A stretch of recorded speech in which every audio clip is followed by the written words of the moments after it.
Hello guys and welcome back to my channel. सबसे पहले के पार्ट में हम लोगों ने देखा था कि वेवशा ने अपने क्यूट क्यूट चबी हाथों में ना लैनवांग जी का फेस पकड़ा हुआ था, जो बहुत ज़्यादा क्यूट लग रहा था। लैनवांग जी को एक पल के लिए लगा कि वेवशन को याद आ गया कि वही उसका वुइंग है।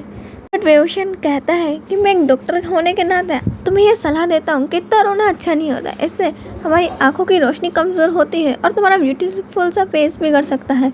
तो मैं तुम्हें कहना चाहूँगा कि तुम्हें इतना सैड और इतना रोना नहीं चाहिए, हमें हमेशा स्माइल करना चाहिए, ये हमारी बॉडी और न्यूरॉन्स के लिए अच्छा होता है। लैनवांग जी वेवशन के बकवास से ज्ञान के लिए ना उसे मन कर रहा था कि कहीं जाके अपना सर फोड़ ले। यहाँ पे वो अपना हस्बैंड वहीं को ढूंढ रहा है और यहाँ पे पता नहीं है वेवशन पता नहीं क्या क्या बड़बड़ाया जा रहा है। लैनवांग जी को लग रहा था कि उसके हस्बैंड वुइंग की सोल इस बच्चे की बॉडी में आने के कारण थोड़ा सा गड़बड़ घोटाला हो गया है। यहाँ पे उसका हस्बैंड हमेशा उससे प्यार भरी बातें करते रहता था और यहाँ पे पता नहीं कैसे उल्टी सुल्टी बातें कर रहा है कि लैनवांग जी ये सब कुछ सोचने में बिजी था और वेवशा लैनवांग जी को घूरने में और उसके कैरेक्टरिस्टिक्स को घूर रहा था कि वाइट रोब्स, एक वाइट हेयर बैंड, लैन गुसु क्लैन, ये सारी चीज़ें कहीं तो पड़ी हुई लगती है। ऐसा लगता है कि मैंने इस पर्सन को कहीं तो देखा है, कहीं तो देखा है। बट वेवशन का छोटा सा दिमाग बेचारा को याद ही नहीं आ रहा था कि उसने ये पर्सन के बारे में कहाँ पढ़ा है या फिर कहाँ सोचा है। वेवशन अब उससे कहता है कि लाओ तो मेरा मोबाइल। लैनवांग जी उसके तरफ ऐसे फेस से देख रहा था कि ये मांगना क्या चाहता है। वेवशन कहता है कि मोबाइल दो, क्या तुम मेरे को मेरा मोबाइल भी इशू नहीं करवा सकते? पहले तुमने एक अच्छे खासे डॉक्टर की आत्मा को इस छोटे से बच्ची की इसमें डाल दिया, अब तुम ये चाहते हो मैं वापस से ग्रेजुएट हूँ और इतनी सारी पढ़ाई करूँ। मालूम है कि कितना ज़्यादा टफ होता है पढ़ना, और तुमने मेरे को एक बच्ची की बॉडी में डाल दिया। लैनवांग जी को वेवशन की एक भी बातें समझ नहीं आ रही थी कि वेवशन कहना क्या चाहता है। वेवशन तो अपनी शिकायतों के मंजर खत्म ही नहीं कर रहा था। वेवशन के पास लंबी चौड़ी लिस्ट थी कि तुम्हें मालूम है कि एग्जाम कितने टफ होते हैं, ऊपर से वो टीचर्स हिटलर की तरह सामने खड़े हो जाएंगे और जाने का नाम नहीं लेंगे। और हिटलरों से कितने मुश्किल से मेरा पीछा छूटा था और तुमने मेरे को वापस एक बच्चे की बॉडी में डाल दिया। क्या तुम्हें एक छोटू सा कॉमन सेंस भी नहीं है? यहाँ पर लैनवांग जी वेवशन को एक बहुत बड़े से क्वेश्चन मार्क फेस से देख रहा था कि क्या मेरा वुइंग नॉर्मल तो है ना? मेरे को लगता है इसे हीलर्स की दिखाने की ज़रूरत है। और लैनवांग जी हीलर्स को बुला लेता है, एक नहीं पूरे 10 हीलर्स आते हैं वेवशन को चेक करने के लिए कि वेवशन के दिमाग से क्या गड़बड़ हो गई है, जो उनके क्राउन प्रिंस वुइंग को ऐसी हरकतें कर रहे हैं। सिर्फ उनकी सोल बच्चे की बॉडी में आई है, ये थोड़ी ना कि ये पूरे ही बच्चे बन जाए, और बच्चे बने भी तो थोड़ी नॉर्मल बातें करें। ये कौन से ज़माने की बातें कर रहे हैं? वेवशन तो उन डॉक्टर्स का भी सर खा जाता है इतने सारे सवाल पूछ के कि उन्होंने इतने बाबादम के ज़माने के टूल्स क्यों यूज़ कर रहे हैं। वो लोग थोड़े न्यू मेडिकल ट्रीटमेंट क्यों नहीं यूज़ कर रहे? यहाँ पे थर्मामीटर कहाँ है, उसको अपना टेम्परेचर चेक करना है। बेचारे डॉक्टर्स अब खुद के सर पे हाथ रख लेते हैं। ये वेवशन उनसे कहना क्या चाहता है? वेवशन का बड़े मुश्किल से चेकअप करने के बाद वो सभी हीलर्स लैनवांग जी की तरफ देखते हैं और अपना फेस लटका लेते हैं। लैनवांग जी को लगता है कि वेवशन को कोई बहुत ज़्यादा ही सीरियस इंजरी हो गई है। बट वो सबके सब हीलर्स कहते हैं कि वेवशन बिल्कुल ठीक है और उसको कुछ भी नहीं हुआ है, ना उसके ब्रेन को कोई डैमेज है ना उसकी सोल को। बट पता नहीं ये सब कुछ हो क्या गया है। लैनवांग जी कहता है कि तुम सबके सब पागल हो गए हो, निकल जाओ यहाँ से। अब लैनवांग जी वहाँ पे वेवशन को खुद से अपनी पावर्स देने लगता है। बट वेवशन को सिर्फ वहाँ पे एक वाइट फॉग दिख रहा था और वो पूछ रहा था कि ये यहाँ पे फॉग लगाई कहाँ से? क्या तुमने यहाँ पे कोई एसिडिक रिएक्शन कर दिया है या फिर यहाँ पे तुमने कोई फॉग वाला एक सिस्टम लगा के रखा है? लैनवांग जी अब सोच रहा था कि ये वेवशन को हुआ क्या है। ज़रूर किसी ने उसको बहुत बड़ा कर्ज दे दिया है। लैनवांग जी तो मन ही मन में उस इंसान को कर्ज कर रहा था जिसने उसके हस्बैंड को इतना बड़ा कर्ज दिया है कि वो इतना वियर्ड बिहेव कर रहा है। बट लैनवांग जी ने सोच लिया था कि वो अपने हस्बैंड के ऊपर से ये कर्ज हटा के रहेगा। और लैनवांग जी सभी नौकरों को ऑर्डर दे देता है कि वेवशन को यहाँ से लेकर चलो और पैलेस में जितने बड़े हो सके उतने बड़े हीलर्स को दिखाओ और वेवशन का इस कर्ज को हटाने का कोई तरीका ढूंढो। और लैनवांग जी खुद चला जाता है लाइब्रेरी में सारी किताबों को छान मारने। बट वेवशन इसके साथ आधे रास्ते जाता है। बट उन गार्ड्स की थोबड़ा देख देख के वेवशन बोर हो जाता है कि कितने डरावने चेहरा, और लगता है इन्होंने तो कभी जीवन में हंसना सीखा ही नहीं है। इसलिए वेवशन चुपचाप से वहाँ से निकल के लैनवांग जी के पास आ जाता है और उसके पीछे पीछे चलने लगता है। लैनवांग जी को पहले लगता है कि उसके पीछे कोई है, बट उसे मालूम नहीं चलता। और जब वो जाके बुक्स पढ़ने लगता है तो वेवशन भी उसके पीछे ही आके वो बुक्स पढ़ रहा था। और धीरे से वेवशन लैनवांग जी के टेबल के पास बैठ जाता है और उन बुक्स को देखने लगता है। वेवशन को उस बुक का एक भी अक्षर समझ में नहीं आ रहा था, बट बहुत घूर से ना उस बुक को घूरे जा रहा था। बहुत टाइम से लैनवांग जी देख रहा था कि वेवशन उस बुक को घूर रहा है। बट वेओशन को उस बुक का एक भी अक्षर समझ नहीं आया था। बस पता नहीं काहे के लिए वेओशन उस बुक को घूर रहा था। और कुछ टाइम बाद वेओशन उस पूरी बुक को ना जला के राख कर देता है। वेओशन कहता है कि पता नहीं कौन बेवकूफ़ लोग हैं जो इतनी मोटी मोटी किताबें लिख देते हैं जिसका ए फॉर एप्पल भी समझ में नहीं आता है। उन्हें लिखना ही था तो थोड़ी ढंग की लैंग्वेज में लिखते हैं। ये क्या घसीटा मार अक्षरों में लिखा है, इसे तो अच्छा तो कोई नर्सरी क्लास का बच्चा लिख लेता है। लैनवांग जी को समझ नहीं आता कि इतनी अच्छी कैलीग्राफी राइटिंग को वेओशन घटिया कह रहा है। वेओशन का सही में कोई स्क्रू हिल गया है। और वहीं पे बातें कर रहे थे कि अचानक से वहाँ पे कुछ लोग अटैक कर देते हैं। उन्होंने ब्लैक मास्क पहने हुए थे और वो लैनवांग जी पे अटैक कर रहे थे। और सबके हाथों में एक स्वॉर्ड थी जिसके ऊपर पॉइजन लगा हुआ था। और वो पॉइजन ब्लू कलर का था तो वो आराम से उस स्वॉर्ड पे विजिबल था। वेओशन उस पॉइजन को देख के आराम से पहचान जाता है कि ये पॉइजन है, क्योंकि वेओशन एक डॉक्टर है और वो उस पॉइजन के बारे में ना समझे ये तो नामुमकिन है। वेओशन लैनवांग जी को प्रोटेक्ट करता है और ऐसा करते करते ही अचानक से वेओशन को पॉइजन छू जाता है। और कुछ टाइम बाद वेओशन की आंखें पूरी ब्लू हो जाती हैं और अचानक से वेओशन वैसे ही बातें करने लगता है जैसे वो वुइंग हुआ करता था तब कहा करता था। और वो कहता है कि तुम्हारी इतनी हिम्मत कि तुम मेरे हस्बैंड पे हाथ डालो।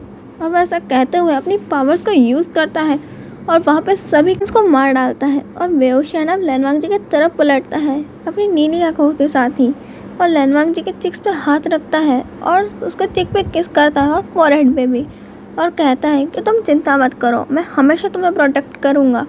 लैनवांग जी उसे कहने वाला था क्या तुम वापस आ गए, बट अचानक से वेओशन बेहोश हो जाता है। लैनवांग जी जल्दी से वेओशन को उठाता है और लेकर उसके रूम की तरफ जाता है जहाँ पर लैनवांग वेओशन की केयर कर रहा था। और कुछ टाइम बाद जब वेओशन को होश आता है उसे समझ नहीं आता कि उसका बेड इतना हार्ड कहाँ से हो गया, वो तो इतना सॉफ्ट हुआ करता था। जब वेओशन की आंखें खुलती हैं तो वो चारों तरफ देखता है कि अभी वो इस हिस्टोरिकल वर्ल्ड में ही है। उसे लग रहा था कि ये सपना अब तो टूटेगा, बट ये सपना टूटने का नाम नहीं ले रहा और ये हिस्टोरिकल वर्ल्ड के इतनी अजीब और गरीब चीज़ें उसका पीछे छोड़ने का नाम नहीं ले रही। वेओशन को जैसे ही याद आता है कि उसके ऊपर असैसिन्स का हमला हुआ था, वेओशन और ज़्यादा डर जाता है कि हमें मिलिट्री का है, पुलिस का है जो हमें सेव करती है। मेरे को घर जाना है, मेरे को पुलिस कंप्लेन करनी है, ये यहाँ पे सब लोग पागल हो चुके हैं और विदाउट लाइसेंस ये लोग स्वॉर्ड अपने पास नहीं रख सकते हैं, ये क्राइम है। वेओशन इतना सब कुछ सोच रहा था कि अब उसके सर में दर्द हो गया था इस हिस्टोरिकल वर्ल्ड के बारे में इतनी सारे डिसएडवांटेजेस देख देख के। वेओशन को तो अब हर पल अपनी लाइफ की चिंता हो रही थी कि यहाँ पे उसका होगा क्या। वेओशन देखता है कि उसके पास लैनवांग जी नीचे बेड के पास हेड डाउन करके सोया हुआ है। अब वेओशन उतरता है और पूरे रूम को देखने लगता है। उसे लग रहा था कि ये उसने रूम कहीं तो देखा है, कहीं तो कुछ पढ़ा है। बट थोड़ी टाइम बाद वो वेओशन लैनवांग जी को बहुत टाइम तक घूरता है और तब उसे याद आता है कि जो वो नॉवल पढ़ रहा था lost you forever in your love, ये उसी नॉवल में घुस गया है वेओशन। वेओशन कहता है कि मैं यहाँ पे हूँ, लैनवांग जी यहाँ पे हैं, तो हमारा सेकंड मेन लीड यहाँ पे है, तो फर्स्ट मेन लीड कहाँ है। वेओशन सोच रहा था कि वुइंग कहाँ पर है। लैनवांग जी जाग गया था और वो देख रहा था कि यहाँ पे वुइंग इधर से उधर घूम रहा है। और वेओशन सोच रहा था कि लगता है मेरा यही काम है कि मेरे को ढूंढना है कि ये वुइंग कहाँ पर है। और यहाँ पे हमारा वेओशन खुद को ही ढूंढने में बहुत ज़्यादा बिजी है। उसने पूरे सेंसेस यूज़ कर लिए हैं कि इस समय वुइंग की आत्मा कहाँ हो सकी है, बट वेओशन को कुछ भी समझ नहीं आ रहा है कि वुइंग की आत्मा हो कहाँ सकती है। और वेओशन अब कंपेयर करने लगता है कि जैसे कैरेक्टरिस्टिक में नॉवल के राइटर ने बताया था कि वुइंग बहुत हैंडसम है, क्यूट है, इनोसेंट है, उसकी बॉडी, उसके लिप्स के नीचे का मॉल कितना ज़्यादा ब्यूटीफुल है। और वेओशन उसकी पूरी हॉट अट्रैक्टिव बॉडी इमेजिन करने लगता है और ख़ुद से कंपेयर करने लगता है कि वैसे वो इतना कम भी नहीं लगता है, वो इनके बराबर है या फिर उससे ज़्यादा है, बिल्कुल सेम ही है। बट कुछ टाइम बाद लैनवांग जी उसे वुइंग कह के पुकारता है। वेओशन अचानक से चौंक जाता है और कहता है कि डोंट डिस्टर्ब मी, मेरा नाम वुइंग नहीं वेओशन है, तो मेरे को वेओशन कहो। और एक तुम बार बार मुझे वुइंग वुइंग क्यों कहते हो, मैं ढूंढ रहा हूँ ना उसे, तो तुम थोड़ा शांत रहो। यहाँ पर लैनवांग जी फिर से शॉक्ड कि अब उसके हस्बैंड को क्या हुआ, अभी तो नॉर्मल हो गए थे, अब क्या हो गया।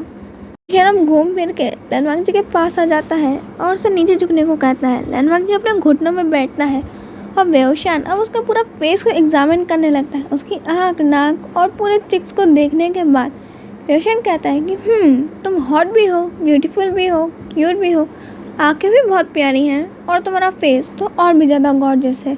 लैनवांग जी समझ नहीं पा रहा था कि वेओशन उसकी तारीफ़ें कर रहा है या फिर उसकी खूबी है उसी को बता रहा है। वेओशन कहता है कि ज़रा समय को तुम्हारी चेस्ट देखने दो, अपने क्लोथ रिमूव करो। लैनवांगजी कहता है कि तुम क्या कह रहे हो, अभी हम दिन में ये सब कुछ नहीं कर सकते और तुम अपनी बॉडी में भी नहीं हो, तुम एक बच्चे की बॉडी में होकर ये सब कुछ क्या कह रहे हो। वेओशन अपने सर पे हाथ मारता है और कहता है कि मैं एक डॉक्टर हूँ, मेरे को सिर्फ चेकअप करना है कि कहीं तुम्हें कोई पॉइजन लगा है या फिर नहीं, और पता नहीं तुम क्या क्या सोचते रहते हो, मुझे पीने दो। लैनवांगजी कहता है कि क्या पीने दूँ, और अपने चेस्ट पे हाथ रख लेता है। वेओशन कहता है कि मेरे को मतलब है कि तुम्हारे पीछे जो पानी रखा है मेरे को वो पीने दो। लैनवांगजी वो पानी उठा के वेओशन को देता है और उसने अपने चेस्ट पे से भी हाथ नहीं हटाया था। और पानी पीने के बाद वेओशन कहता है कि हटाओ, अब मेरे को तुम्हारे रोप्स रिमूव करने दो। और वो वेओशन जैसे ही लैनवांगजी के रोप्स रिमूव करने लगता है कि अचानक से डोर खोल के वहाँ पर लैन चिचैन और जैंग चैंग आ जाते हैं। और ये मोमेंट देख के लैन चिचैन अपना फेस घुमा लेते हैं और जैंग चैंग चिल्लाते हुए कहते हैं कि बेशरम, एक बच्चे की बॉडी में होके भी ये सब कुछ क्या क्या करता रहता है, तो जो शर्म नहीं आती, थोड़ी सी भी लाज और शर्म नहीं है कि एक बच्चे की बॉडी में होके तो ये सब कुछ कर रहा है, अपनी बॉडी में होता तो ये सब कुछ करता तो थोड़ा सेंस बनता, और तो एक बच्चे की बॉडी का मिसयूज़ कर रहा है, तेरी आत्मा उसमें ट्रांसफर है, थोड़ी तो इज्जत रख। वेओशन इतनी सारी बातें एक बार में सुन के शॉक्ड था कि अब ये पर्सन कौन है, शायद उसने इसके बारे में पढ़ा था। वेओशन को भी आता था एंग्री चिकन, जिसका नाम उसने एंग्री चिकन रखा था। ओह अच्छा, तो ये एंग्री चिकन है। वेओशन ये सारी बकवास सुनने के बाद जाता है जैंग चैंग के पास और उसे कहता है तुम नीचे झुक। अब जैंग चैंग नीचे घुटनों पर बैठता है और वेओशन उसके कान पकड़ता है और अपने पास लाते हुए कहता है कि मैं कोई ऐसी वैसी हरकतें नहीं कर रहा हूँ, मैं एक बहुत अच्छा डॉक्टर हूँ और मैं सिर्फ चेक कर रहा था कि क्या उसको पॉइजन लगा है या फिर नहीं। जैंग चैंग कहता है कि अच्छा बहाना है, मुझे अच्छे से मालूम है कि तुझे हीलर के बारे में ए फॉर एप्पल भी नहीं मालूम है, क्योंकि जब भी देखो क्लासेस लेने भेजो तो सभी डॉक्टर्स को और सभी टीचर्स को ऐसे डरा के भगाता था कि जैसे उन्होंने घोस्ट देख लिया हो। वेओशन कहता है कि किस नॉवल में आ गया जहाँ का मेन कैरेक्टर ही इतना बदनाम है, मेरी इज्जत का पूरा फालूदा कर देगा, मैं इतना अच्छा डॉक्टर हूँ और यहाँ पे ये लोग क्या क्या बकवास बातें कर रहे हैं, मेरी सारी डिग्रीज आज इतने घटिया तरीके से फेल होने वाली थी, तो मैं कभी इतना ज़्यादा मेहनत नहीं करता और अपने हिटलर टीचर्स को कभी झेलता नहीं। जैंग चैंग को बहुत समझाने की कोशिश करता है कि वो उनका वोइंग नहीं है जिसकी आत्मा इस बच्चे की बॉडी में आई थी, वो वेओशियान है जो अपने वर्ल्ड से इस वर्ल्ड में आ गया है क्योंकि उसकी अडॉप्टिव मदर ने उसे मार डाला था। बट यहाँ पे कोई भी सुनने को खाली ही नहीं, और उन्हें लग रहा था कि वेओशियान यानी कि हमारा वोइंग मैडम यू की बातें कर रही हैं, जो वेओशियान को हमेशा परेशान करती रहती हैं और कई बार उसके पीछे असैसिन्स भेज देती है उसे मरवाने के लिए। और अब तो उन्होंने कर्ज ही डलवा दिया जिसके कारण वेओशियान की आत्मा इस बच्चे की बॉडी में आ गई है। बट यहाँ पे वेओशियान उन्हें कितने बार समझा चुका है कि वो उनका वोइंग नहीं है, वो वेओशियान है जो दूसरे वर्ल्ड से आया है, और वो इस हिस्टोरिकल वर्ल्ड का पर्सन भी नहीं है, वो अपने मॉडर्न वर्ल्ड का बहुत अच्छा और फेमस डॉक्टर है। फिर गलती से आ गया है और वेओशियान उन्हें न्यूटन के तीनों लॉ समझा डालता है। बट वहाँ पे ये लोग तो न्यूटन को ही नहीं जानते कि न्यूटन कौन है। अंत में ही न्यूटन की आत्मा की शांति के लिए प्रे कर रहा था कि अगर न्यूटन भी सुन रहा होगा कि यहाँ पे उसके बारे में ही कोई नहीं जानता, तो बेचारा स्वर्ग से यही गालियाँ दे रहा होगा कि हाँ इसी काम के लिए तो मैंने तीनों लॉ ढूंढे थे, बस यही सुनना रह गया था बाकी। वेओशियान कहता है कि कोई बात नहीं, जहाँ तेरे जैसे गधे न्यूटन मतलब अच्छे न्यूटन की कोई कदर नहीं है, और मेरे जैसे talented handsome good looking doctor की क्या कदर होगी। के लिए इतना ही, हम मिलेंगे नेक्स्ट पार्ट में, बाय।